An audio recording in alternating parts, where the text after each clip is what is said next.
Good evening, I'm Caroline Dade. The statue of Colonel Hans Christian Heg is back at the Capitol. Protesters tore down the statue on June 23, 2020, upset after a protest organizer was arrested earlier in the day. The statue of Heg was decapitated and thrown into Lake Monona.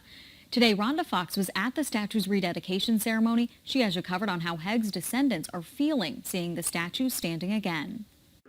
It's almost better that it was restored than nothing was ever touched in the first place. The statue of Colonel Christian Hans Heg is back standing watch in front of the Wisconsin state capitol, and his ultimate sacrifice is remembered. We are celebrating the life and times of Colonel Heg, who was the highest ranking officer in the Civil War to give his life in the war. Colonel Heg has been guarding the Capitol since 1926, and military groups donned period dress for this ceremony. Veterans say being able to attend is their debt of gratitude. We're proud to get this rededicated, accepted by the people of Wisconsin, by the state of Wisconsin, in the light of patriotism and being an American and a Wisconsinite. The statue of Colonel Christian Hans Heg was torn down during the Black Lives Matter protest of 2020. And ironically, descendants of Colonel Heg say he died fighting for the freedom of slaves.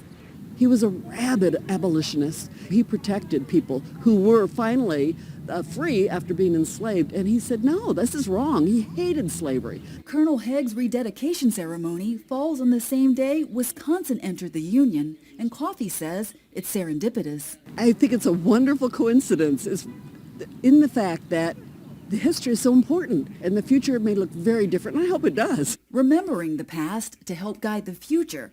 In Madison, Rhonda Fox, 27 News. Wisconsin received $60,000 in federal grants to help with the restoration costs of the Colonel Heg statue and the Forward statue, which was also damaged during unrest downtown. In December 2021, 26-year-old Mark Juan Clark pleaded guilty to helping pull down the statues.